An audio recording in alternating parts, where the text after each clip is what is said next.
Tadepalli YCP ఆఫీసులో మాజీ CM Jagan media సమావేశంలో మాట్లాడుతున్నారు. లైవ్ లో చూద్దాం. అదే అమరావతి అయితే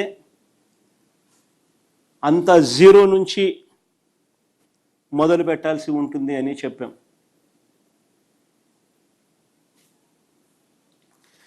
మేము ప్రతిపాదించిన మావిగన్కు ప్రజల్లో నుంచి మద్దతు వచ్చేసరికి ప్రజలందరూ కూడా ఇది కరెక్ట్ ఆలోచన, చంద్రబాబు నాయుడు గారి స్కాముల కోసం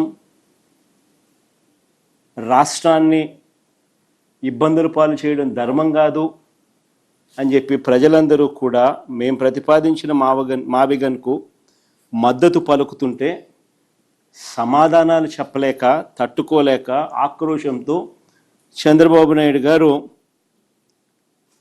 బీపీ పెరుగుతూ ఉంది, నోట్లో నుంచి ఇష్టం వచ్చిన మాటలు మాట్లాడుతూ ఉన్నారు. ఆయనే కాకుండా ఆయన మంత్రుల చేత కూడా అబద్ధాలతో బూతులు తిట్టిస్తూ ఉన్నాడు. ఇప్పటికే దాదాపుగా 1200 కోట్లతో నిర్మించిన అసెంబ్లీ, సెక్రటేరియట్, హైకోర్టు ఇవన్నీ ఉన్నాయి. ఇప్పటికే దాదాపుగా 1200 కోట్ల రూపాయలతో నిర్మించిన అసెంబ్లీ, సెక్రటేరియట్, హైకోర్టు ఇవన్నీ ఉన్నాయి. ఇవి పక్కన పెట్టి మళ్ళీ వాటి పేరుతోనే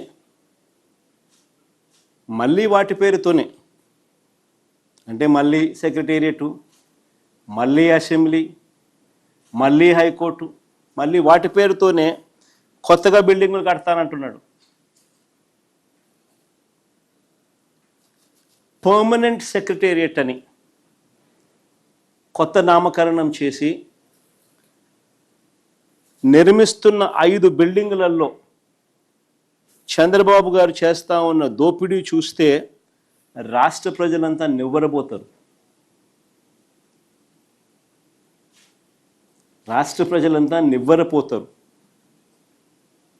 సెక్రటేరియట్ పేరుతో, పర్మనెంట్ సెక్రటేరియట్ అనే పేరుతో 5 బిల్డింగుల నిర్మాణంలో చంద్రబాబు నాయుడు గారు చేస్తూ ఉన్న దోపిడీని చూస్తే రాష్ట్ర ప్రజలు నివ్వరపోతారు. 2018లో ఇదే 5 టవర్ల కోసం 52,20,496 ఎస్ఎఫ్టీ బిల్టప్ ఏరియాతో ఇవే 5 బిల్డింగులు కట్టడానికి ఆ రోజు 2,271 కోట్లకు చంద్రబాబు గారు టెండర్లు ఖరారు చేసి అప్పగించారు. అప్పట్లో 2018లో